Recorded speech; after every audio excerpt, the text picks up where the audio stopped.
5. 나흘 후 그들을 마르세유로 데려가기로 되어 있는 사류 마차가 도착했다. 첫날 밤의 불안 이후 잔느는 줄리앵의 접촉에 그의 키스와 다정한 내무에 이미 익숙해졌지만 조금 더 내밀한 관계에 대한 혐오감은 줄어들지 않았다. 그녀는 그가 잘생겼다고 생각했고 그를 사랑했다. 그리고 다시금 행복하고 즐겁다고 느꼈다. 작별 인사는 짧고 슬프지 않았다. 남작 부인만이 마음이 뒤숭숭한 것 같았다. 마차가 떠나려는 순간 부인은 나비 든 것처럼 묵직한 주머니 하나를 딸의 손에 쥐어주며 말했다. 내가 젊은 여자로서 필요할 때 쓰렴. 잔느는 그것을 주머니에 집어넣었고 말들은 달리기 시작했다. 저녁 무렵 줄리앵이 그녀에게 말했다. 당신 어머니가 그 주머니에 얼마를 주었어요? 까맣게 잊고 있던 그녀는 주머니를 무릎 위에 쏟았다. 금화가 쏟아졌다. 2000프랑이었다. 그녀는 손뼉을 치며 말했다. 마음껏 쓸 수 있겠어요. 그리고 돈을 다시 주머니에 담았다. 그들은 무더위 속에 일주일을 달랜 뒤 마르세유에 도착했다. 이튿날 아작시오를 거쳐 나폴리로 향하는 작은 여객선 투이왕이 그들을 코르시카로 실어 날랐다. 코르시카, 잡목숲, 산적들, 산, 나폴레옹의 고향. 잔느는 현실에서 빠져나와 눈뜬 채 꿈속으로 들어서는 것만 같았다. 두 사람은 나란히 떼전에 기댄 채 프로방스의 해안 절벽이 다른박질 치는 걸 바라보았다. 태양이 쏟아지는 뜨거운 빛에 굳어버린 듯 꼼짝 않는 강렬한 쪽빛 바다가 거지처럼 푸르른 무한한 하늘 아래 펼쳐졌다. 그녀가 말했다. 라스티크 영감의 배를 타고 나들이 한 일 기억나요? 그는 대답 대신 그녀의 귀 속에 재빨리 키스를 날렸다. 전기선의 바퀴가 물을 휘저 바다의 깊은 잠을 방해했다. 배 뒤로 거품인 긴 궤적이 휘저어진 물결이 산패인처럼 거품을 내뿜는 길고 흰 띠가 일직선의 항적을 끝없이 그렸다. 갑자기 앞쪽으로 몇 번만 헤엄치면 닿을 지점에서 커다란 물고기가 아니 돌고래 한 마리가 물 밖으로 솟구치더니 다시 머리부터 입수하며 사라졌다. 잔느는 겁먹고 빈명을 지르며 줄리앵의 품에 안겼다. 그러곤 겁낸 것이 우스워 이내 웃음을 터뜨렸고 돌고래가 다시 나타나지 않을까 불안스레 바라보았다. 몇 초 뒤 돌고래는 거대한 기계 장난감처럼 다시 솟아올랐다. 곧 떨어졌다가 다시 물 밖으로 나왔다.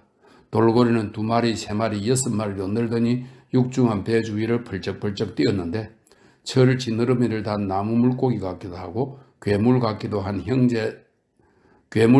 한 형제를 호위하려는 듯 했다. 돌고래는 배 왼쪽으로 갔다가 오른쪽으로 돌아왔고 때로는 함께 때로는 한 마리씩 마치 놀이라도 하듯 경주라도 하듯 곡선을 그리며 하늘로 높이 솟아올랐다가 줄줄이 다시 떨어졌다. 잔느는 그 거대하고 유연한 수영 선수들이 나타날 때마다 홀려서 전율하며 손뼉을 쳤다. 그녀의 마음도 어린아이처럼 미칠 듯 들떠서 돌고래와 함께 튀어올랐다. 갑자기 돌고래들이 사라졌다. 아주 먼 바다 쪽에서 한 번 더 나타나더니 그 후론 보이지 않았다. 잔느는 돌고래들이 떠나자 조금 슬퍼졌다. 저녁이 되었다. 빛과 행복한 평화가 충만한 고요하고 눈부신 저녁이었다. 공기나 물에서 떨림조차 느껴지지 않았다. 바다와 하늘의 가없는 평온이 어떤 떨림도 일지 않는 몽롱한 영혼들에게 전해졌다. 거대한 태양이 저 아래 눈에 보이진 않지만 벌써 열기가 느껴지는 것 같은 뜨거운 땅 아프리카 쪽으로 서서히 가라앉고 있었다. 태양이 사라지자 산들 바람은 아닌 어떤 선선한 기운이 얼굴을 스쳤다. 그들은 여객선의 온갖 끔찍한 냄새를 풍기는 선실로 들어가고 싶지 않았다. 그래서 외투로 몸을 감싸고 갑판 위에 옆구리를 맞대고 나란히 누웠다. 줄리앵은 이내 잠들었다. 그러나 잔느는 낯선 여행에 마음이 들떠 눈을 감지 못했다. 조타륜의 단조로운 소리가 자장가처럼 들렸다. 그녀는 머리 위 청명한 남쪽 하늘에서 젖은 듯 반짝이며 선명한 빛을 발하는 별들을 바라보았다. 그녀는 아침이 다 되었어야 깜빡 잠이 들었다. 소음과 사람들의 목소리가 잠을 깨웠다. 선원들이 노래하며 배를 청소하고 있었다. 그녀는 잠에 빠져 꼼짝 않는 남편을 흔들어 깨워 함께 일어났다. 그녀는 손가락 끝까지 스며드는 소금기 머금은 안개를 음미하며 들떴다. 사방이 바다였다. 그런데 뱃머리 쪽에서 이제 막 동이 트오고 있어 아직 어렴풋한 잿빛 무언가가 마치 뾰족하고 갈기갈기 찢긴 듯 요상한 구름덩이 같은 무언가가 물결 위에 놓여 있는 것 같았다. 얼마 후 그것은 조금 더 명료해졌다. 환해진 하늘을 배경으로 형체가 드러났다. 뿔 달린 괴상한 산 능선이 솟아있었다. 얇은 베일에 감싸인 듯한 코르시카였다. 그 너머에서 능선의 뾰족한 돌출부들을 검은 그림자로 들이우고 태양이 떠올랐다. 곧이어 모든 산봉우리가 환하게 밝혀졌으나 섬의 나머지 부분은 여전히 안개 속에 잠겨 있었다. 구릿빛 얼굴에 메마르고 혹독한 짠바람에 쪼그라들고 뻣뻣해진 짝닮아간 노 선장이 가판에 나타나더니 30년의 지위로 목이 쉬고 돌풍 속에서 질러댄 고함에 달아버린 목소리로 잔느에게 말했다. 냄새가 느껴지십니까? 그녀는 야생적 향내를 풍기는 어떤 식물의 야릇하고 강한 냄새를 맡았다. 선장이 다시 말했다. 코르시카가 이런 향기를 풍기는 겁니다. 예쁜 여자의 향기를 풍기죠. 저는 20년을 떠나 있어도 오헬이 떨어진 먼 바다에서도 이 향기를 알아볼 겁니다. 그렇습니다. 저 멀리 세인트 헬레나 섬에 계신 그분도 언제나 고향의 향기에 대해 말하고 있는 모양이더군요. 그분은 우리 집안 사람입니다. 그러더니 선장은 모자를 벗고 코르시카에 격려했고 대양 너머 저 먼 곳에 갇혀있는 그의 가문 출신인 위대한 황제에게도 격려했다. 잔느는 너무 감동한 나머지 그의 울 뻔했다.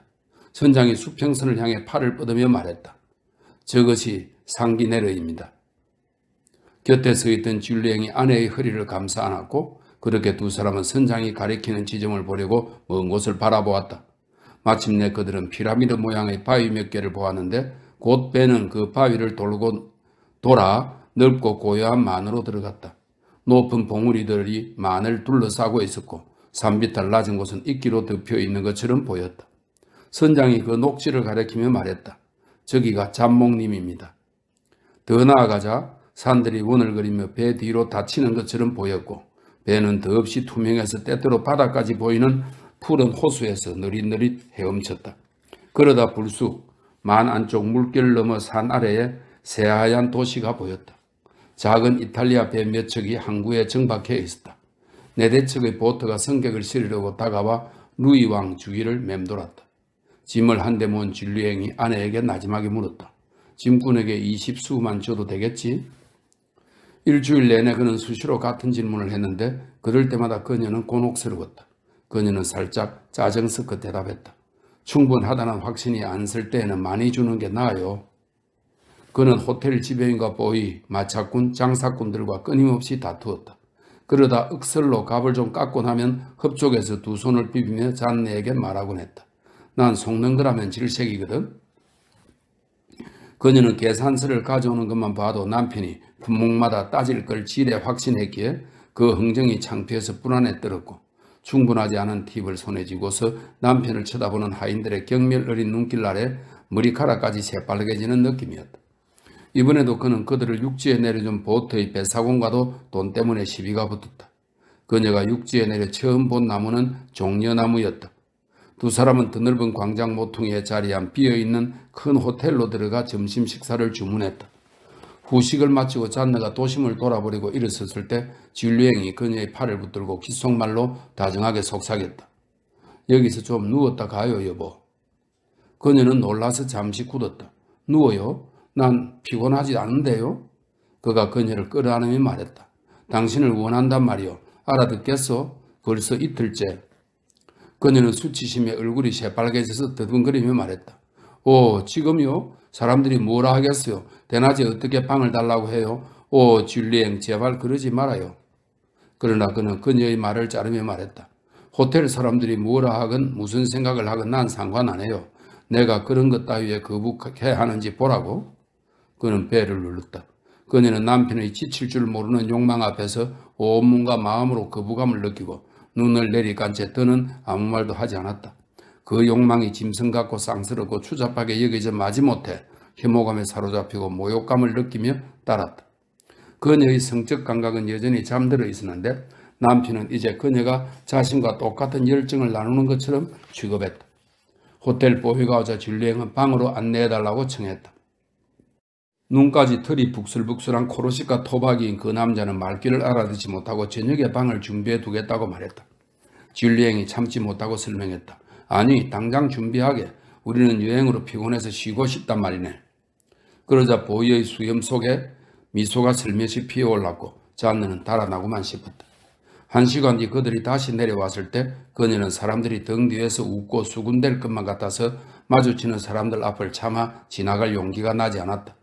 그녀는 이런 걸 이해하지 못하고 이런 예민한 부끄러움과 본능적인 섬세함을 알지 못하는 진리행을 마음속으로 원망했다. 그녀와 그 사이를 가로막는 장막이, 장애물이 느껴졌다. 나란히 걷고 있는 두 사람이 결코 영혼까지, 생각의 깊이까지는 다가서지 못하리라는 걸, 때때로 포옹을 해도 하나가 되지는 못하리라는 걸, 각자의 정신적 존재는 평생 영원히 혼자로 남으리라는 걸 깨달았다. 그들은 푸른 만 깊숙이 숨은 그 작은 도시에서 3일을 머물렀는데 산을 커튼처럼 두르고 있는 그곳까지 바람이 불어오지 않아서 가마처럼 뜨거웠다. 이후 여행을 위한 여정이 잡혔는데 그들은 어떤 험난한 길을 만나도 뒤로 물러서지 않기 위해 말을 빌리기로 결정했다. 따라서 말랐지만 지칠 줄 모르는 키가 크고 눈매가 매수운 코르시카 종마 2마리를 골랐고 아침 해뜰 무렵에 일찍 길을 나섰다. 노새를 탄 안내인이 양식을 싣고 동행했는데 그 야생의 고장에서는 묵을 곳이 어떨지 알 수 없기 때문이었다. 처음에 길은 만을 따라가다가 큰 산으로 이어지는 그리 깊지 않은 계곡으로 접어들었다. 그들은 이따금 거의 말라버린 시냇물을 건넜다. 개울 줄기가 돌멩이 틈새로 숨은 짐승처럼 수줍게 졸졸 흐르고 있었다. 황폐한 고장은 완전히 헐벗어 보였다. 타는 듯 더운 계절이라 노랗게 변한 키 큰 풀이 언덕 비탈을 덮고 있었다. 이따금 걷거나 조랑말을 타고 가거나 개처럼 통통한 당나귀에 걸쳐 앉은 산골 주민을 만나곤 했다. 모두가 등에 총을 메고 있었는데 녹슬고 낡았지만 그들 손에서는 무시무시한 무기였다. 섬을 온통 뒤덮은 향내 짙은 식물의 코를 찌르는 듯한 향기에 공기마저 짙어진 느낌이었다. 길은 꼬불꼬불 산길 중턱을 오르며 길게 이어졌다. 분홍빛이나 푸른빛이 감도는 화강한 봉우리는 광막한 풍광에 요정의 세계 같은 색을 입혔다. 조금 더 낮은 비탈에 펼쳐진 더 넓은 밤나무 숲은 초록 덤불숲처럼 보였다. 그만큼 그곳 산의 기세가 엄청났다. 이따금 안내인은 가파른 봉우리를 향해 손을 뻗으며 이름 하나를 말했다.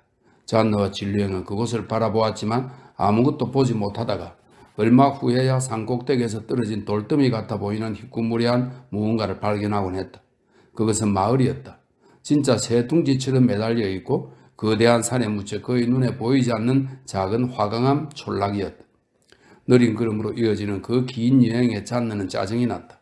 조금 달려봐요, 그녀가 말했다. 그러곤 말을 빠르게 몰았다. 그런데 곁에서 남편이 달리는 소리가 들리지 않아 뒤를 돌아보고 그녀는 미친 듯이 웃기 시작했다. 남편은 얼굴이 하얗게 질린 채 말갈기를 붙잡고 기묘하게 팔딱거리며 달려오고 있었다. 멋진 기사처럼 잘생긴 얼굴 탓에 서툴고 겁먹은 그 모습이 더욱 우스워 보였다. 그들은 천천히 종종 걸음으로 말을 몰았다. 이제 길은 외투처럼 언덕을 뒤덮고 끝없이 펼쳐지는 잠목림 사이로 이어졌다.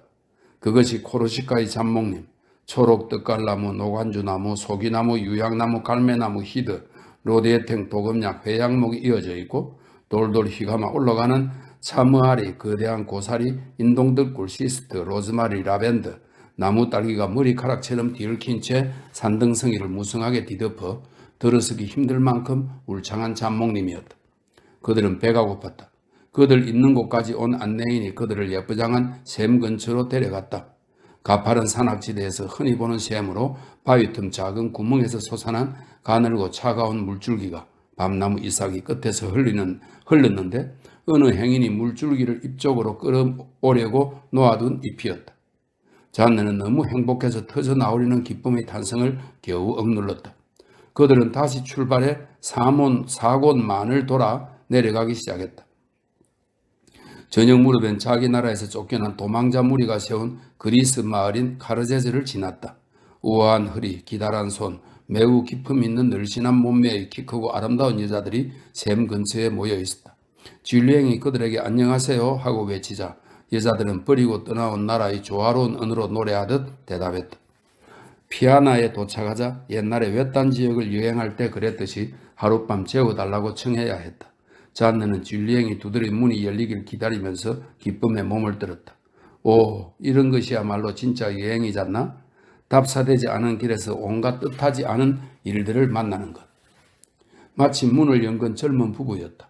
그들은 신이 보낸 손님을 맞이하는 족장처럼 두 사람을 맞아주었고 잔느와 진류행은 벌레 먹은 낡은 집에서 옥수수집 매트를 깔고 잤는데 덜보를 깔아먹는 긴 존벌레가 파먹은 골조에서 나는 사각거리는 소리 때문에 마치 들보가 살아서 한숨을 쉬는 것 같았다. 그들은 해뜰 무렵에 출발했고 곧 왼 숲을 마주하고 멈춰섰다. 자줏빛의 화강암 숲이었다. 뾰족한 목소리와 기둥, 첨탑, 시간과 바람, 그리고 바다 안개가 만들어낸 놀라운 형상들이었다. 높이가 300m까지 달하는 가늘고 둥글며 삐뚤삐뚤하고 휘어져 상상하기 어려울 만큼 환상적이고 기괴한 바위들은 나무, 식물, 짐승, 기념비, 인간, 성복 차림의 성녀, 뿔난 악마, 거대한 새, 온갖 괴물 등 어떤 기상천외한 신의 의지가 돌로 만들어버린 악몽의 동물원 같았다. 잔느는 심장이 조여와 말문이 막혔다. 그 아름다운 사물들을 마주하니 사랑하고픈 욕망이 엄습해와 진류형의 손을 꼭 쥐었다. 그 혼돈의 풍경에서 벗어나자 그들 눈앞에는 붉은 화강암 암벽에 둘러싸인 새로운 만이 펼쳐졌다. 파란 하늘에 진홍빛 바위가 비쳤다. 잔느가 더듬거리며 말했다. 오 진리행. 그녀는 감탄해서 목이 맨 채 다른 말을 찾지 못했다. 두 줄기 눈물이 눈에서 흘렀다. 그가 어안이 벙벙한 표정으로 그녀를 바라보며 물었다. 당신 왜 그래요? 그녀는 뺨을 닦고 미소를 지어 보이며 살짝 떨리는 목소리로 말했다. 아무것도 아니에요. 들떴나 봐요. 모르겠어요. 감동받았어요. 너무 행복해서 사소한 일에도 마음이 흔들려요. 그는 그렇게 들뜨는 여자의 마음을 이해하지 못했다. 아무것도 아닌 일에 감동하고 열광하면 마치 천재지변이라도 일어난 것처럼 충격받고 미시한 감정에도 마음이 발칵 뒤집히고 미칠 듯 기뻐하거나 절망하는 예민한 존재의 동료를 이해하지 못했다. 그런 눈물이 그에겐 우스워 보여 그는 그저 험한 길에만 온통 신경을 쓰며 말했다. 당신 말이나 잘 감시하는 편이 좋겠어요. 그들은 거의 통행이 불가능한 길을 지나 많은 깊숙이 내려갔고 얼마 후 오른쪽으로 돌아 어두컴컴한 오타 계곡, 오타 계곡은 코르시카 섬 서쪽에 위치한 코르시카 지방 자연공원의 일부라고 합니다. 어두컴컴한 오타 계곡으로 올라갔다. 그런데 오솔길은 험악해 보였다. 줄리앵이 제안했다. 걸어서 가는 게 어떨까? 그녀는 조금 전에 감동도 있고 해서 그와 단둘이 걷는다는 사실에 기뻐서 더 바랄 게 없었다. 안내인은 노새와 말 두 마리를 데리고 먼저 떠났고 두 사람은 걸었다. 산은 꼭대기부터 아래까지 쪼개져 속을 드러내고 있었다. 오솔길은 그 틈새로 접어들어 경이로운 두 벽 사이로 이어졌다. 그 균열 속으로 급류가 흘렀다. 공기는 얼음장처럼 차갑고 화강암은 검어 보였으며 저 높이 푸른 하늘에 보이는 모든 것이 마음을 흔들고 넋을 빼놓았다. 갑자기 무슨 소리가 들려 잔느는 소스라치게 놀랐다. 눈을 들어보니 거대한 새 한 마리가 산 틈새에서 날아올랐다. 독수리였다. 펼친 날개가 통로 양쪽 벽에 닿는가 싶더니 새는 창공까지 날아올라 사라졌다. 조금 더 멀리 가자 산의 균열은 둘로 나뉘었다. 오솔길은 두 개의 협곡 사이로 가파르게 지그재그를 그리며 이어졌다. 몸도 가볍고 마음도 들던 잔느는 앞장서 가면서 발밑의 자갈을 굴러 떨어지기도 하고 대담하게 몸을 숙여 깊은 구렁을 내려다보기도 했다. 줄리앵은 약간 숨을 헐떡이며 현기증이 날까봐 땅만 바라보며 그녀를 따라갔다. 돌연 햇살이 쏟아졌다. 꼭 지옥에서 빠져나온 것만 같았다. 그들은 목이 말라서 돌 틈새로 보이는 물길을 따라가다가 아주 작은 샘에 이르렀는데 염소지기들이 이용하려고 속을 비운 나무관으로 끌어온 샘이었다. 주변 땅은 이끼 양탄자로 덮여 있었다. 잔느는 무릎을 꿇고 물을 마셨다. 줄리앵도 똑같이 했다. 그녀가 시원한 물맛을 음미할 때 그가 그녀의 허리를 잡고 나무관 끝을 차지한 그녀의 자리를 빼앗으려 했다. 그녀는 버텼다. 두 사람의 입술이 다투며 마주치고 밀어냈다. 다투면서 두 사람은 차례차례 관 끄트머리를 차지하고는 물고 놓지 않았다. 관을 붙들었다 놓치기를 거듭하느라 차가운 물줄기가 끊어졌다. 다시 이어지면서 두 사람의 얼굴과 목, 옷과 손에 물이 튀었다. 진주 같은 물방울이 머리카락에서 반짝였다. 흐르는 물속에서 여러 번 키스가 오갔다. 잔느에게 사랑의 영감이 불현듯 떠올랐다. 그녀는 입안 가득 맑은 물을 채워 뒷밤을 물주머니처럼 부풀렸고 입으로 옮겨 그의 목을 축여주고 싶은 마음을 진리앵에게 알렸다. 그가 고개를 뒤로 젖히고 두 팔을 벌린 채 웃으며 목을 내밀었다. 그렇게 그는 살아있는 육신의 샘물을 단숨에 마셨고 물은 그의 내장으로 들어가 욕망에 불을 지폈다. 잔느는 전에 보이지 않던 애정을 드러내며 그에게 몸을 밀착했다. 심장이 두근거리고 허리가 들어 올려졌다. 두 눈이 촉촉이 젖어 나른해지는 것 같았다. 그녀가 나지막이 속삭였다. 줄리앵 사랑해요. 그리고 그를 끌어당기며 몸을 뒤로 젖히고는 부끄러워 빨개진 얼굴을 두 손으로 가렸다. 그가 그녀에게 달려들어 격정적으로 끌어안았다. 그녀는 들뜬 기다림 속에서 숨을 헐떡였다. 그러다 갑자기 비명을 질렀다. 자신이 불어일으킨 감각이 벼락처럼 덮쳐왔던 것이다. 잔느가 지친 데다 심장이 너무 두근거려 두 사람이 산꼭대기에 이르기까지는 오랜 시간이 걸렸다. 그들은 저녁이 되어서야 에비자에 도착해 안내인의 친척인 파올리 발라브리테의 집에 들어섰다. 파올리는 키가 크고 등이 구부정했으며 폐병 환자처럼 기운 없어 보이는 사내였다.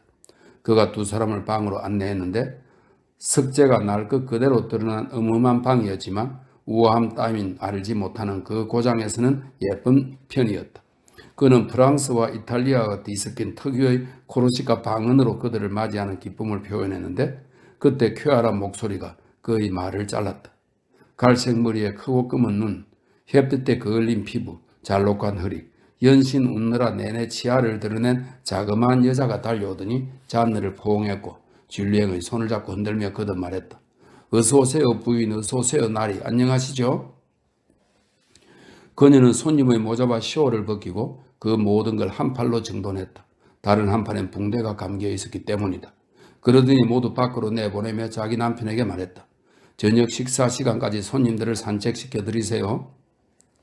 발라브레티 씨는 즉각 그 말에 따라 두 젊은 사람을 양쪽에 끼고 마을을 구경시켜주러 나섰다. 그는 걸음도 말도 느렸고 자주 기침을 했는데 기침을 할 때마다 거듭 말했다. 계곡의 찬 공기가 가슴에 들어가면 이래요. 그는 거대한 밤나무 밑으로 난 한적한 오솔길로 그들을 안내했다. 갑자기 그가 걸음을 멈추더니 단조로운 어조로 말했다. 바로 여기서 제 사촌 장 리날디가 마티웨 로리에게 살해당했어요. 제가 바로 여기 장 옆에 서 있었는데 마티웨가 10발짝 떨어진 지점에 나타나더니 외쳤어요. 장 알베르타치에게 다가가지 마. 장 가지 말라고. 말 안 들으면 내가 너를 죽일 거야. 정말이야. 저는 장의 팔을 잡고 말했어요. 장 가지 마. 저놈은 정말 그럴 놈이야. 두 놈이 모두 따라다니던 여자 폴리나 시나코피 때문이었죠. 그런데 장이 소리쳤죠. 마티웨, 난 갈 거야. 너가 나를 막을 수는 없어. 그러자 마티웨가 총을 어깨에서 내리더니 내가 미쳐 내 총을 장전하기 전에 쏘아버렸죠. 장은 고무줄 노래하는 아이처럼 두 발로 펄쩍 뛰어오르더니 내 위로 떨어졌어요. 그 바람에 내 총이 떨어져 저 아래 큰 밤나무까지 굴러갔다니까요. 장은 입을 크게 벌리긴 했지만 끽소리도 못하고 죽어버렸어요. 젊은 부부는 어안이 벙벙해서 그 범죄의 태연한 정의를 바라보았다. 잔느가 물었다. 살인범은요? 파올리 발라브레티는 오랫동안 기침을 하더니 말을 이었다. 산으로 달아났어요. 이듬해 그놈을 죽인 건 제 동생입니다. 아시겠지만 제 동생은 그 유명한 산적 필리피 발라브레티니까요. 잔느가 화들짝 놀라며 물었다. 동생이 산적이라고요? 태연한 코르시카인의 눈에 자부심의 기색이 번득였다. 네, 부인. 유명한 놈이었죠. 경찰 6을 때려 눕혔으니까요. 그놈은 경찰들이 니올로에서 포위했을 때 엿새 동안이나 싸우다가 니콜라 모랄리와 함께 죽임당했는데 그렇지 않아도 굶어 죽을 판이었죠. 그러더니 체념한 표정으로 덧붙였다. 이 사람들 모두가 그걸 바라죠. 마치 바알은 공기가 신선하죠. 같은 말이라도 하는 듯한 말투였다. 곧 그들은 저녁 식사를 하러 집으로 돌아갔고 작달마간 코르시카 여자는 마치 20년 전부터 알고 지내던 사이처럼 그들을 대했다. 하지만 한 가지 불안이 잔느의 머리에서 떠나지 않았다. 샘터 잊기 위해서 느꼈던 그 야릇하고 격렬한 감각의 동요를 줄리앵의 품속에서 또다시 느끼게 될까? 방에 단둘만 남게 되자 그녀는 그와의 정사에서 다시 무감각해지는 건 아닐까 겁먹고 떨었다. 그러나 이내 안심했다. 그녀에겐 이날이 사랑의 첫날 밤이었다. 이튿날 떠날 시간이 되었는데 그녀는 그 보잘것없는 집을 떠날 결심을 하지 못했다. 그녀에게 새로운 행복이 시작된 곳처럼 보였던 것이다. 그녀는 집주인의 짝닮아간 아내를 방으로 불러 선물을 하려는 건 아니라고 밝히고는 파리로 돌아가자마자 기념품을 하나 보내주겠다고 말했고 그의 화를 내다시피 하며 받아달라고 했다. 그녀는 기념품에 거의 미신 같은 생각을 품고 있었던 것이다. 젊은 코르시카 여자는 안 받겠다며 오랫동안 거절했다. 결국엔 동의하더니 말했다. 그러시면 작은 권총이나 한 자루 보내주세요. 아주 작은 걸로요. 잔느는 눈을 휘둥그레 떴다. 상대는 달콤하고 내밀한 비밀이라도 털어놓듯이 귀 가까이 대고 나지막이 덧붙였다. 시동생을 죽이려고요. 그러곤 쓰지 못하고 있는 팔에 감긴 붕대를 재빨리 풀어젖히더니 여기저기 당금에 찔려 흉터가 생긴 희고 통통한 살을 보여주었다. 내가 그놈만큼 힘이 세지 않았더라면 아마 그놈이 날 죽였을 겁니다. 제 남편은 질투심도 없고 나를 잘 알지요. 그리고 보시다시피 남편은 환자예요. 그래서 피가 끓지 않아요. 게다가 저는 정숙한 여자랍니다. 부인. 그런데 시동생은 사람들이 해대는 소리를 다 믿어요. 그는 남편 대신 질투를 해요. 그래서 분명히 또 이런 짓을 할 겁니다. 그러니 저한테 작은 권총이 하나 있으면 안심도 되고 복수도 할 수 있죠. 잔느는 무기를 보내주겠다고 약속하고 새 친구를 다정하게 포옹하고는 길을 떠났다. 이후의 여행은 그저 꿈만 같고 끝없는 포옹과 애무에 취한 시간이었다.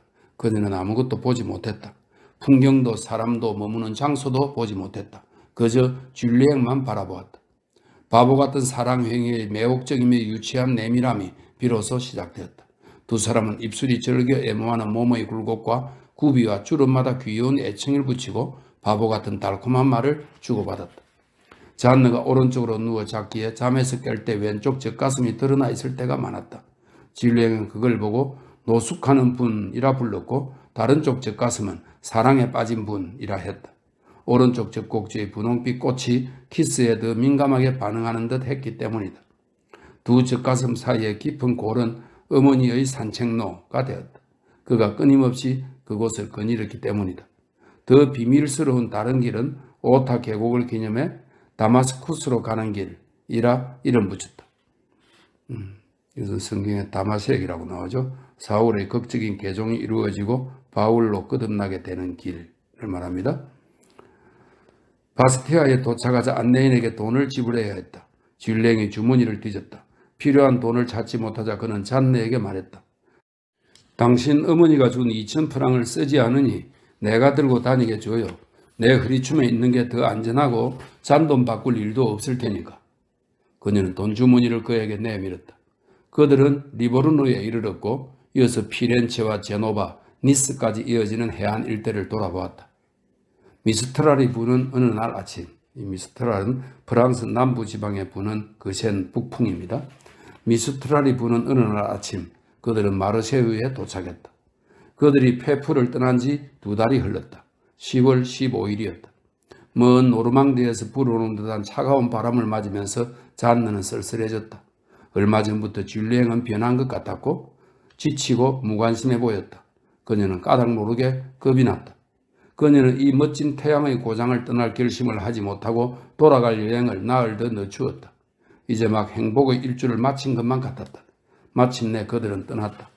파리에 들러 페풀에 정착하는 데 필요한 모든 걸 사야만 했다. 잔느는 어머니의 선물 덕에 진귀한 물건들을 살 생각에 기뻤다.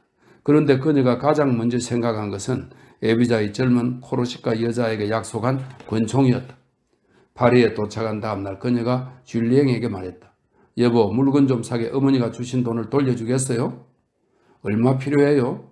그녀는 놀라서 더듬거리며 말했다. 글쎄요, 당신 생각나는 대로. 그가 다시 말했다. 100프랑 줄 테니 낭비하지 마요. 그녀는 망년자실 당황해서 말을 잇지 못했다. 마침내 그녀가 머뭇거리며 말했다. 그런데 당신에게 그 돈을 맡긴 건 그는 그녀가 말을 끝내게 내버려 두지 않았다. 알아요. 이제 우리가 같은 주머니를 가졌는데 그게 당신 호주머니에 있건 내 호주머니에 있건 상관없지 않소? 내가 거절하지 않고 당신에게 100프랑을 주었잖아요. 그녀는 더는 한마디도 덧붙이지 못하고 거무와 5입을 받았다. 그러나 차마 더 달라 하지 못해서 권총밖에 사지 못했다. 일주일 후 그들은 페풀로 돌아가기 위해 길을 떠났다. 6. 벽돌 기둥들로 된 흰 울타리 앞에서 가족과 하인들이 기다리고 있었다. 역마차가 멈춰섰고 오랫동안 포옹이 이어졌다. 어머니는 울었다. 자누도 뭉클해져 눈물을 닦았다. 아버지는 들떠서 이리저리 서성였다.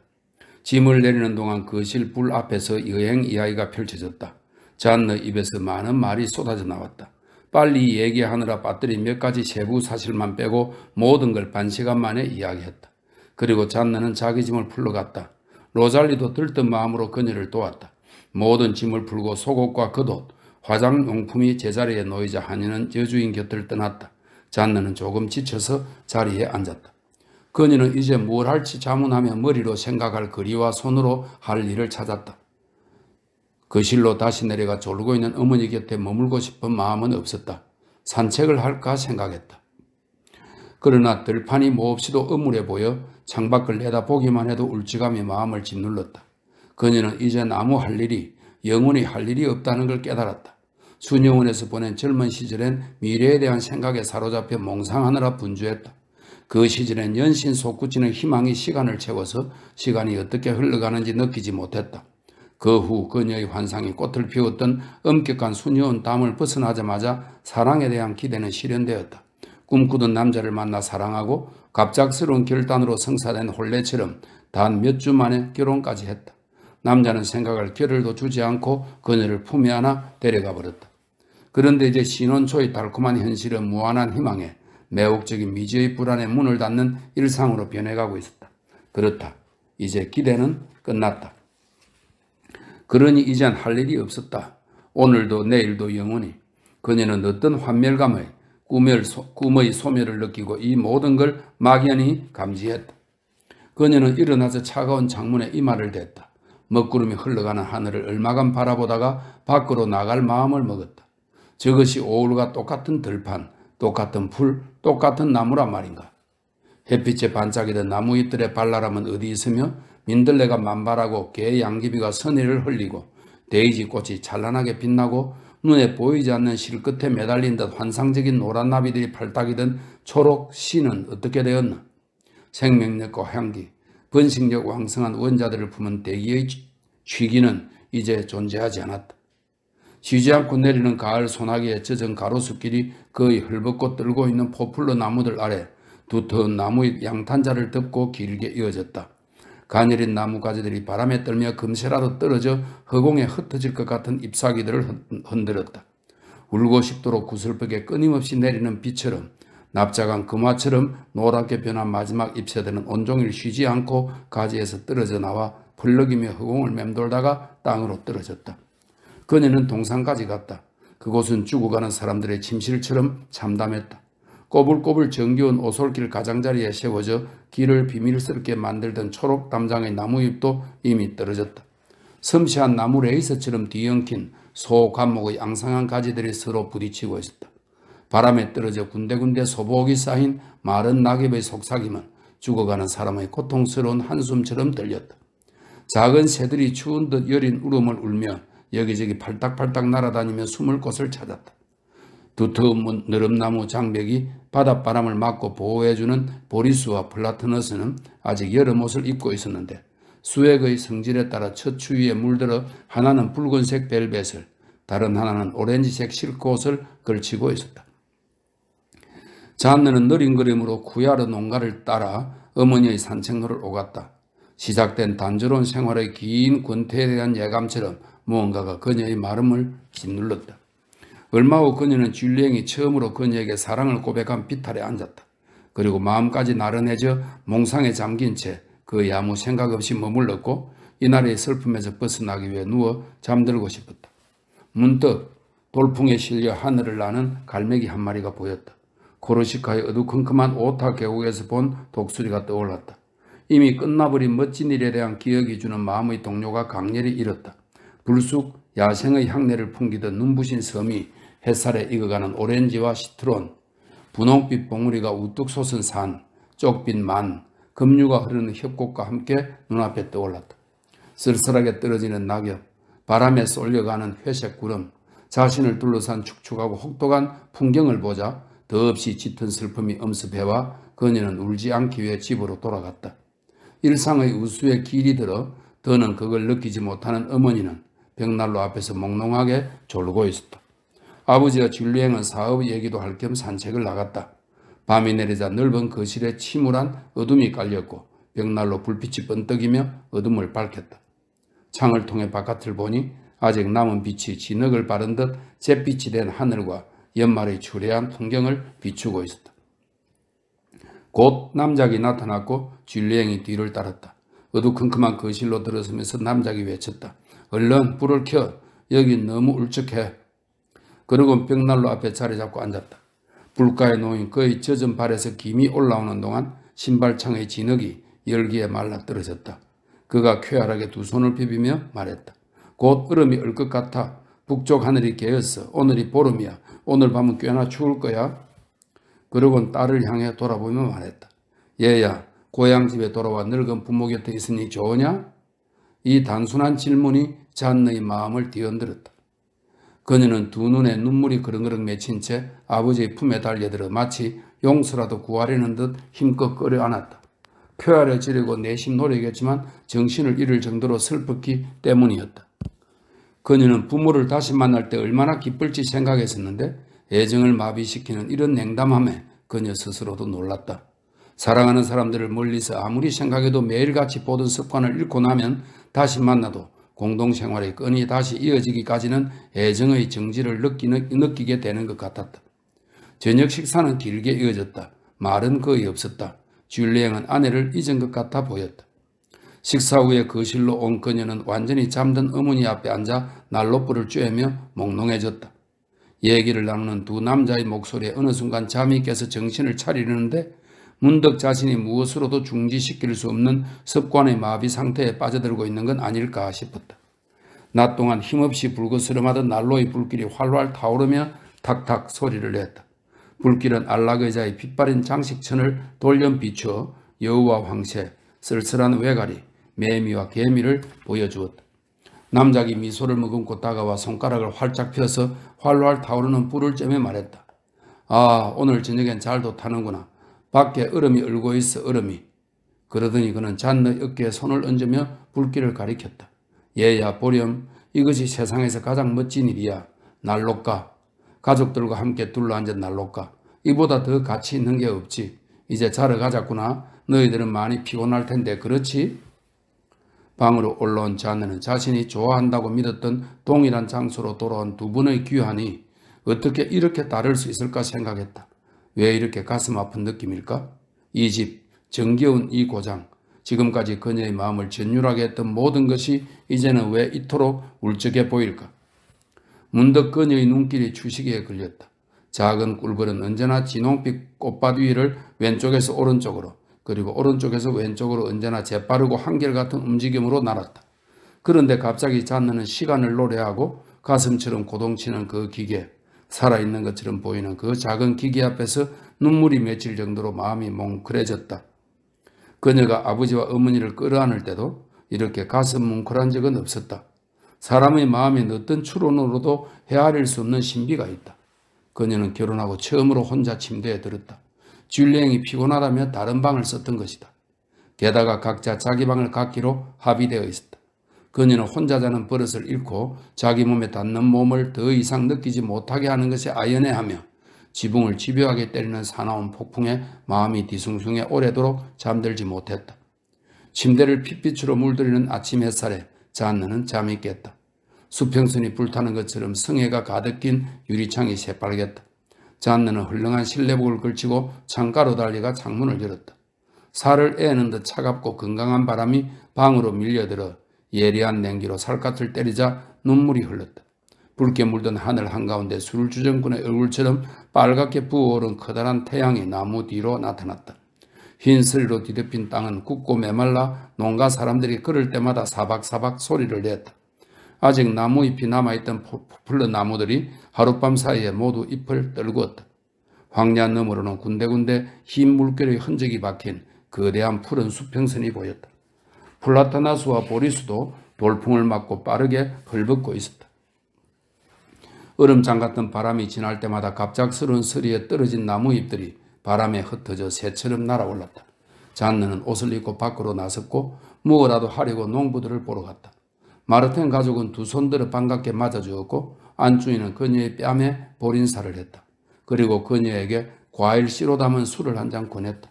그녀는 다른 농가에도 들렀다. 구애하러 가족도 두 손 들고 반겼다. 안주인은 그녀의 귀에 가볍게 입맞추었다. 이번에도 카시스 술을 한 잔 마셔야 했다. 그러곤 점심 식사를 하러 돌아왔다. 하루는 전날과 마찬가지로 흘러갔다. 습한 대신 추울 뿐이었다. 그 주의 다른 날들도 이 이틀과 닮았고 그 달의 모든 주가 첫 번째 주를 닮았다. 그렇지만 먼 나라에 대한 그리움은 차츰 가라앉았다.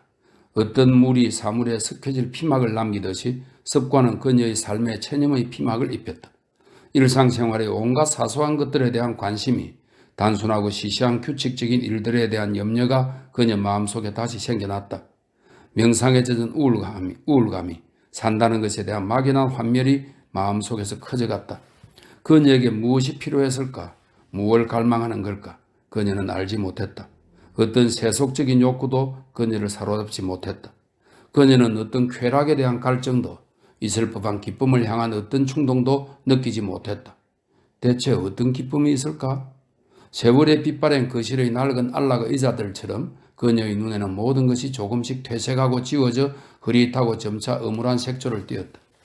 진리엔과의 관계는 완전히 달라졌다. 신혼여행에서 돌아온 뒤로 그는 전혀 다른 사람처럼 보였다. 마치 배역을 끝낸 배우가 평소의 얼굴로 돌아간 것 같았다. 그는 잔네에게 거의 관심을 기울이지 않았고 심지어 그녀에게 말할 때조차 그랬다. 사랑의 흔적은 홀연히 사라졌다.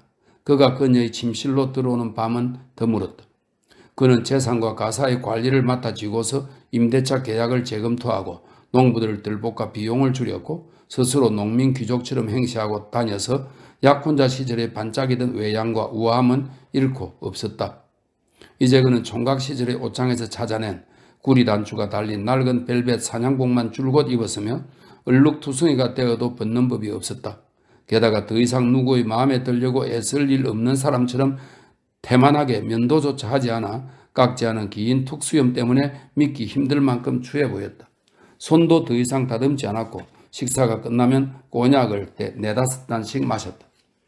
잔느가 그에게 애정어린 질책을 하려고 들면 그는 아주 거칠게 응수했다. 날 좀 가만히 내버려 두지 못하겠어? 그러면 그는 조언을 할 엄두를 내지 못했다. 그녀도 스스로 놀랄만한 태도로 체념하고 그 변화를 받아들였다. 그는 그녀에게 낯선 사람이 되었다. 영혼도 마음도 그녀에게 닫혀버린 낯선 사람이었다. 그녀는 그렇게 만나서 사랑하고 애정의 격정 속에 결혼한 그들이 어떻게 갑자기 함께 잠을 잔 적 없는 것처럼 거의 모르는 사람처럼 되었을까 하고 종종 생각했다. 그리고 그녀는 남편에게 버림받고도 어떻게 훨씬 더 괴로워하지 않을까? 이런 게 인생일까? 그들이 착각한 걸까? 그녀에게 이제 미래는 없는 걸까? 진류행이 여전히 멋지고 깔끔하고 우아하고 매력적이었다면 그녀는 더 괴로워했을까? 새해 첫날이 지나면 신혼부부만 남겨두고 아버지와 어머니는 루앙의 집으로 가서 몇 달을 보내기로 되어 있었다. 젊은 부부는 일생을 보내게 될 이 장소에 완전히 정착하고 익숙해져서 정이 들도록 이번 겨울에는 페퍼를 떠나지 않기로 했다. 게다가 줄리앵이 아내를 소개할 이웃도 몇 집 있었다. 브리즈빌, 구틀리의 푸르빌 집안이었다. 그런데 젊은 부부는 아직 방문을 시작할 수가 없었다. 마차의 문장을 바꿔줄 화공을 여태 불러올 수 없었기 때문이다. 남작은 집안의 오래된 마차를 사위에게 물려주었다. 줄리앵은 라마르 가문의 문장이 르 페르테 데보 가문의 문장과 나란히 새겨지기 전에는 결코 이웃 성들을 방문하지 않으려 했다. 그런데 그 고장에서 문장 장식의 전문 기술을 가진 유일한 사람은 볼베에게 사는 바타유라는 화가였는데 그는 마차문의 소중한 문장 장식을 그리느라 노르망디 지방의 모든 성에 차례로 불려다녔다. 마침내 12월의 어느 아침 식사가 끝날 무렵 웬 사람이 울타리를 열고 고든 길로 걸어오는 게 보였다. 등에 괴짝을 하나 쥐고 있었다. 그가 바타유였다. 그는 식당으로 안내되어 신사처럼 음식 대접을 받았다. 그의 전문성, 그 지방 모든 귀족과 맺고 있는 지속적인 관계, 문장과 관용어와 상징에 대한 지식이 그를 일종의 인간 문장처럼 만들어 귀족들도 그와 악수를 나누었다. 그가 식사를 하는 동안 남작과 진류행은 연필과 종이를 가져오게 해서 그들의 문장을 나란히 그렸다. 남작 부인은 이런 일만 만나면 신이 나서 자기 의견을 내놓았다. 잔느도 어떤 신기한 관심이 갑자기 내면에서 깨어난 듯 토론에 가담했다. 바타유는 식사를 하면서 자기 의견을 말했고 이따금 연필을 들어 도안을 그리거나 예시를 들었으며 그 고장 영주들의 모든 마차를 묘사했는데 정신에도 목소리에도 말하자면 귀족의 후광을 담아온 것처럼 보였다. 그는 머리가 짧고 희끗희끗하며 키가 작았는데 물감 묻은 손은 기름 냉새를 풍겼다. 예전에 그가 풍기문란한 사건을 일으킨 적이 있다는 소문이 있었다. 하지만 모든 귀족 가문이 그를 존중해서 그 옷쯤은 오래전에 지워졌다. 그가 커피를 다 마시자 그들은 그를 광으로 안내했고 마차를 덮고 있던 방수 덮개를 벗겼다. 바타유는 마차를 찬찬히 살피더니 자기 도안에 필요하다고 생각하는 크기에 대해 진중하게 말했다. 그러곤 다시 의견을 주고받은 뒤 일을 시작했다. 날씨가 추운데도 남작 부인은 그가 일하는 걸 바라보기 위해 의자를 가져오게 했다. 그리고 차가운 발을 덮이기 위해 발난로를 청했다. 그러곤 화공과 느긋이 이야기를 나누며 자신이 알지 못하는 혼인관계, 새로운 죽음과 탄생에 관해 물어서 그 정보로 머릿속에 간직하고 있던 계보를 보완했다. 진류양은 의자에 걸터앉아 장모 곁에 머물렀다. 파이프를 피우고 땅에 침을 뱉어가며 귀를 기울였고 눈으로는 자신의 귀족 신분이 채색되는 과정을 지켜보았다. 어깨에 삽을 메고 밭으로 가던 시목 영감도 멈추어 서서 작업을 지켜보았다. 바타유가 왔다는 소식이 두 농가에 퍼져 두 안악도 곧 나타났다. 여자들은 남작 부인 양옆에 서서 거듭 말했다. 솜씨가 없으면 저런 걸 저렇게 못 그리지. 마차 양쪽 문의 문장은 이튿날 9시쯤에야 끝날 수 있었다. 모두가 모여들었다. 결과를 제대로 평가하기 위해 마차를 밖으로 끌어냈다. 완벽했다. 사람들은 바타유에게 찬사를 쏟아냈고 그는 등에 괴짝을 지고 다시 떠났다. 남작과 남작 부인 잔느와 진류행은 화공이 대단히 재능 있는 사람이어서 상황만 허락했다면 틀림없이 예술가가 되었을 거라는 점에 동의했다. 그런데 진류행이 절약 조치에 따라 개혁을 단행하는 바람에 새로운 변화가 불가피했다. 늙은 마부는 정운사가 되었고 마차는 자작이 직접 몰기로 하고 사료값이 안 들도록 마차 끄는 말들을 팔아버렸다. 그러고 나니 주인들이 마차에서 내릴 때 말을 붙들어줄 사람이 필요해 마리우스라는 소치기 소년을 하인으로 들였다. 마지막으로 말을 마련하기 위해 그는 쿠야르와 마르탱 가족과 맺은 임대차 계약서에 특별조항 하나를 집어넣었다. 두 농부가 한 달에 하루씩 정해진 날짜에 말 한 마리씩 제공하는 대신 가금을 바치는 의무는 면제해준다는 내용이었다. 따라서 쿠야르 집에서는 털이 노랗고 키가 큰 넉다리 말을, 마르탱 집에서는 털이 길고 키가 작은 흰말을 데려왔고 두 말은 나란히 마차에 메어졌다. 시목 영감이 있던 옛날 제복에 파묻힌 마리우스가 성현관 청계 앞까지 마차를 끌고 왔다. 말끔히 씻고 허리를 곧게 편 진류행은 과거의 우아함을 조금 되찾았다.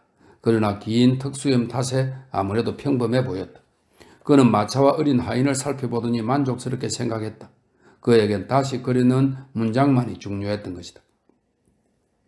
남편의 부축을 받으며 방에서 내려온 남작 부인은 힘겹게 마차에 올라 쿠션에 등을 기대고 앉았다.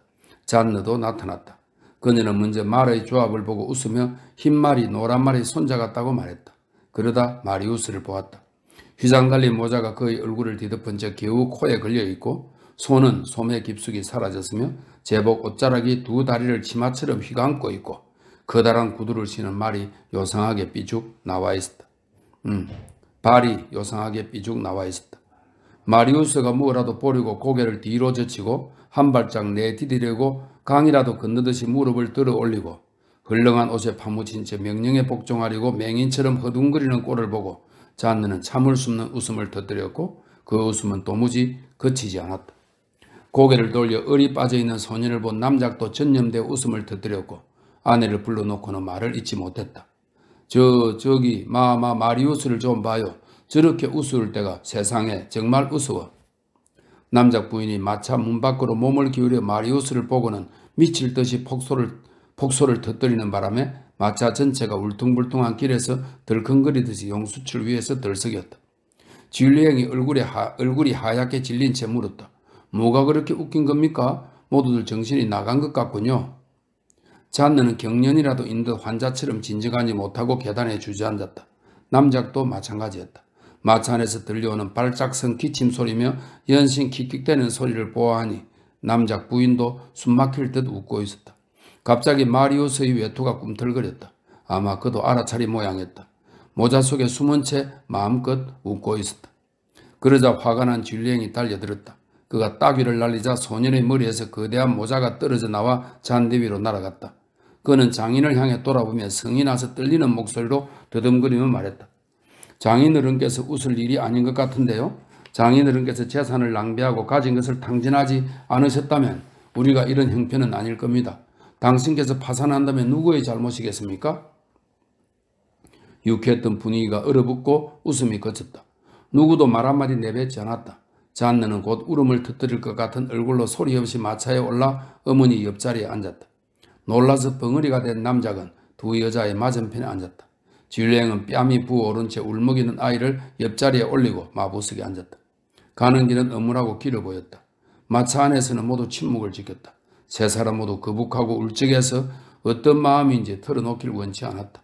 괴로운 생각이 머리를 사로잡고 있어 다른 얘기를 꺼낼 수 없으리라는 걸 잘 느끼고 있었기에 고통스러운 화제를 꺼내느니 차라리 침울하게 입을 닫는 편을 택했던 것이다. 두 마리 말이 끄는 마차는 균형이 맞지 않은 속보로 농가의 마당을 따라갔다. 검은 암탉들이 놀라서 험비백선 달아나 울타리로 기어들어 숨었고 때로는 늑대 개가 털을 곤두세우고 지저대며 따라오다가 얼마 후 자기 집으로 돌아가면서 다시 되돌아보며 마차를 향해 직곤 했다. 흑투성이 남학신을 치는 한 청년이 두 손을 주머니에 찔러 넣고 파란 작업복의 등을 바람에 잔뜩 부풀린 채 태평스럽게 성큼성큼 걷다가 마차가 지나가도록 한쪽 옆으로 물러서며 엉거주춤 모자를 벗자 납작하게 눌린 머리카락이 드러났다. 농가 사이로 들판이 다시 시작되었고 멀리 듬성듬성 다른 농가들이 보였다. 마침내 그들은 큰 전나무길로 접어들었고 그 길은 도로로 이어졌다. 진흙 속에 깊이 팬 바퀴 자국 때문에 마차가 기우뚱거릴 때마다 어머니는 비명을 질렀다. 가로수길 끝에 하얀 울타리 문이 닫혀 있었다. 마리우스가 달려가 울타리를 열었고 그들은 더 넓은 잔디를 위에서 빙 돌아가는 길을 따라 높고 넓고 암울한 건물 앞에 도착했다. 덧문은 닫혀 있었다. 가운데 문이 갑자기 열렸다. 검은 줄무늬가 있는 붉은 조끼를 걸친 반신불수의 늙은 하인이 종종걸음으로 비스듬히 걸어 현관 계단을 내려왔다. 그는 손님들의 이름을 듣고는 넓은 거실로 안내했다. 하인은 늘 닫혀있는 거실 덧창을 힘겹게 열었다. 가구는 덮개로 덮여 있었고 주시기와 촛대는 흰 천에 쌓여 있었다. 곰팡내 나는 공기, 축축하고 냉랭한 옛날 공기가 폐와 심장과 살갗으로 서산하게 스며드는 것 같았다. 모두 앉아서 기다렸다. 위층 복도에서 들려오는 발걸음이 이례적인 서두름을 일러주었다. 놀란 성주들은 서둘러 옷을 입었다. 긴 시간이 흘렀다. 벨이 여러 차례 울렸다. 다른 걸음이 계단을 내려오더니 다시 올라갔다. 살갗을 파고드는 냉기에 남자 부인은 연신 재치기를 했다. 줄리앵은 이리저리 서성였다. 잔느는 울적하게 어머니 곁에 앉아 있었다. 남작은 벽난로 대리석에 등을 기댄 채 고개를 떨구고 있었다. 마침내 높은 문 하나가 열리더니 브리즈빌 자작과 자작 부인이 나타났다. 두 사람 모두 체구가 작고 야위였으며 폴짝폴짝 뛰는 듯 걸었고 나이를 알기 어려웠으며 지나치게 격식을 차려 부자연스러운 사람들이었다. 꽃무늬 실크들에서 차리면 늙은 귀부인들이나 쓰는 리본 달린 작은 모자를 쓴 부인은 날카로운 목소리에 말이 빨랐다. 화려한 프로코트를 꼭 끼게 입은 남편은 무릎을 굽혀 인사했다. 그의 코, 눈, 뿌리가 드러난 치아, 밀랍을 바른 듯한 머리카락, 호화로운 옷은 정성들여 가꾸는 물건들처럼 반짝였다. 환영 인사와 이웃 간의 격식 갖춘 말을 주고받고 나자 누구도 더 이상 할 말을 찾지 못했다. 그래서 까닭없이 서로 치아의 말을 했다. 이런 훌륭한 관계가 계속 이어지기를 양쪽 모두 희망했다. 1년 내내 시골에서 지내려면 서로 만나는 것이 의지가 될 터였다. 거실의 차가운 공기가 뼛속까지 스며들어 목을 잠기게 했다. 남자 부인은 재채기도 완전히 그치지 않았는데 이젠 기침까지 했다. 그러자 남작이 그만 가겠다는 표시를 했다.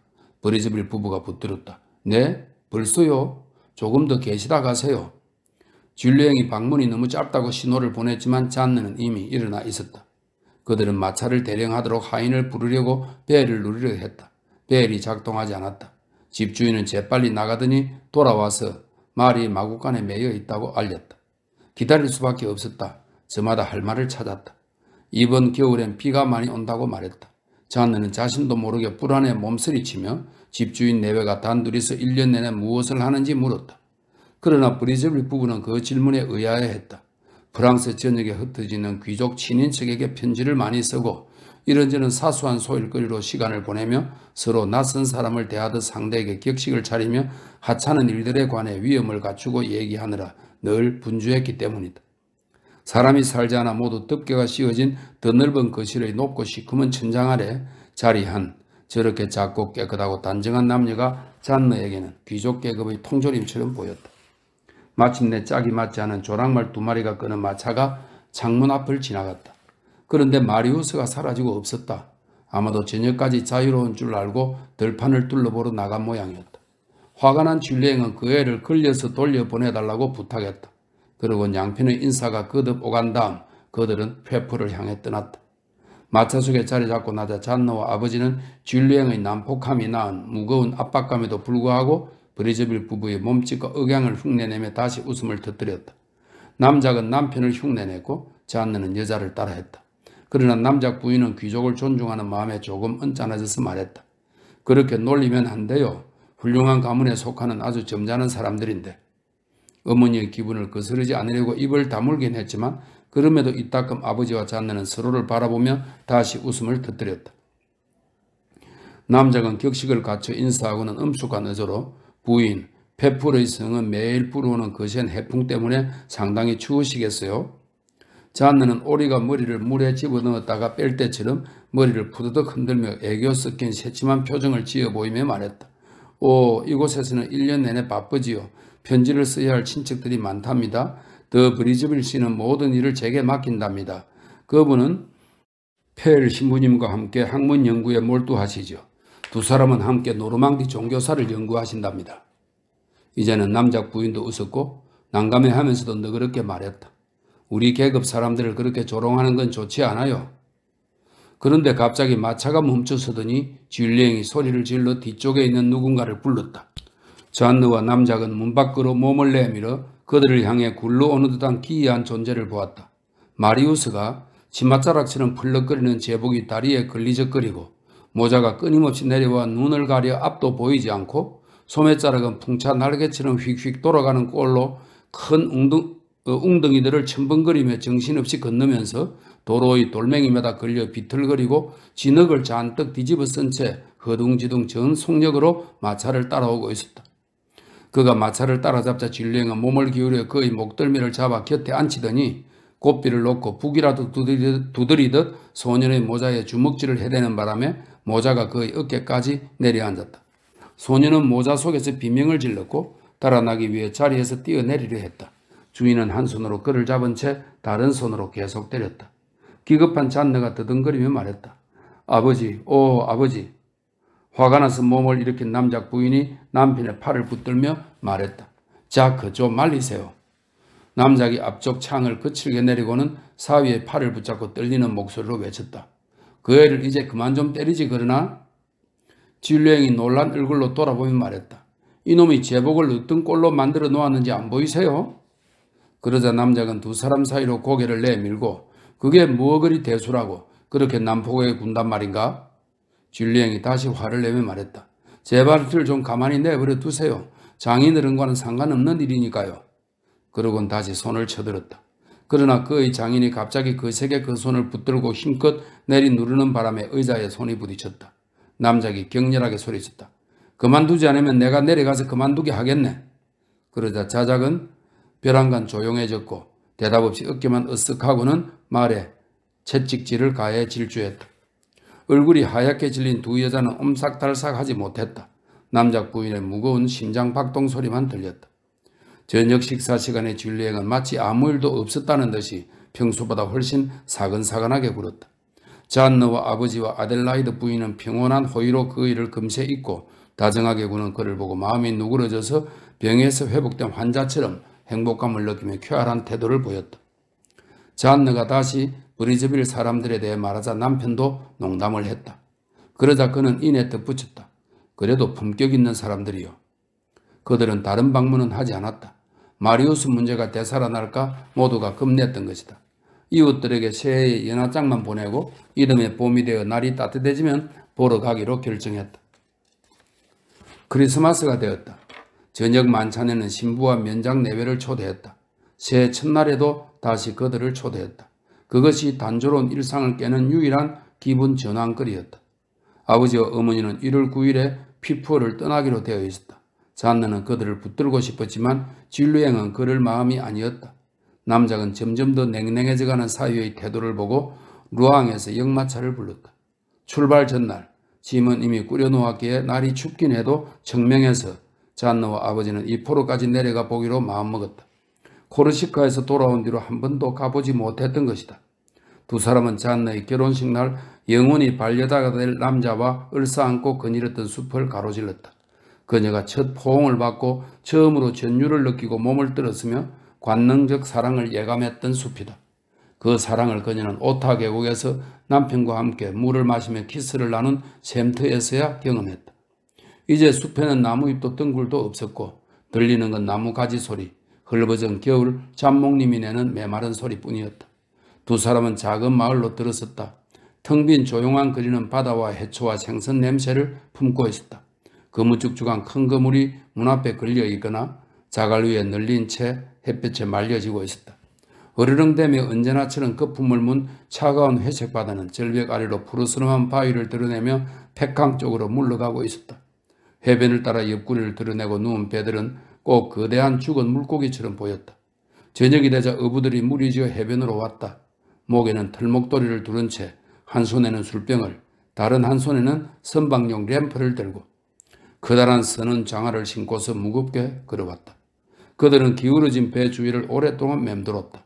노르망디 사람답게 느릿느릿 거물과 부표, 커다란 빵과 버터 단지, 장과 독한 정류수 술병을 배에 실었다. 그러곤 배를 일으켜 세워 물 쪽으로 밀었다. 배는 잘가밭 위에서 요란한 소리를 내며 나아가 거품을 가르며 파도에 올라탔고 몇 순간 기우뚱거리더니 거무죽죽한 날개를 펼치고 돛 끝에 작은 불을 단 채 어둠 속으로 사라졌다. 얇은 옷 안으로 억센 골격이 드러나는 뱃사람의 안악들은 마지막 어부가 떠날 때까지 남아있다가 괄괄한 목소리로 어두운 거리의 무거운 잠을 깨우며 잠든 마을로 돌아갔다. 남작과 잔느는 평생 고기를 먹지 않는데도 참으로 가난해서 굶어 죽지 않으려고 매일 밤 죽음의 위험을 무릅쓰고 바다로 나가는 그 사내들이 어둠 속으로 멀어지는 모습을 우두커니 응시했다. 대양을 마주하고 남작은 벅찬 마음으로 중얼거렸다. 무섭고도 아름다워. 어둠이 내리는 저 바다, 숱한 목숨을 앗아간 저 바다가 웅대하구나. 그렇지 않니 자넷? 그녀는 차가운 미소를 지으며 대답했다. 지중해만 못해요. 그러나 그녀의 아버지는 화를 내며 말했다. 지중해라니. 지중해는 기름이고 설탕물이고 양동이 속시 버는 세탁물일 뿐이야. 저 바다 좀 보렴. 거품인 파고며 얼마나 무시무시한 바다인지. 저기로 떠난 뒤 다시는 보지 못하게 된 많은 사내들을 생각해 보렴. 잔느는 한숨을 내쉬며 동의했다. 그래요. 그렇겠군요. 그러나 자신의 입술에서 나온 지중해라는 말에 다시 가슴이 저릿해졌다. 온 생각이 그녀의 꿈이 잠든 먼 고장으로 향했다. 아버지와 딸은 숲으로 돌아오지 않고 도로로 접어들어 느린 걸음으로 언덕을 올랐다. 두 사람은 임박한 이별 때문에 울적해져서 거의 말이 없었다. 농가들이 도랑을 따라가다 보면 간간히 짙여겨진 사과 냄새가, 이 계절이면 노르망디 시골마다 떠도는 신선한 사과주 향내가, 혹은 지독한 외양간 냄새가, 쇠똥걸음에서 풍기는 후끈한 악취가 얼굴을 후려쳤다. 불 켜진 작은 창문은 마당 안쪽에 인가가 있음을 알려주었다. 잔느는 마음이 푸근해져 눈에 보이지 않는 것들도 이해할 것만 같았다. 들판에 흩어진 작은 불빛들이 문득 모든 존재의 고립을, 모든 것이 반목시키고 갈라놓고 사랑하는 것으로부터 멀리 떼어놓는 인간의 고립을 생생히 느끼게 해주었다. 그녀는 체념한 목소리로 말했다. 인생이 늘 유쾌하진 않네요. 남작이 한숨을 내쉬었다. 어찌겠니 얘야. 우리가 어쩔 수 있겠어? 다음 날 아버지와 어머니는 떠나고 잔느와 진류행만 남았다. 6번째 글이 끝났습니다.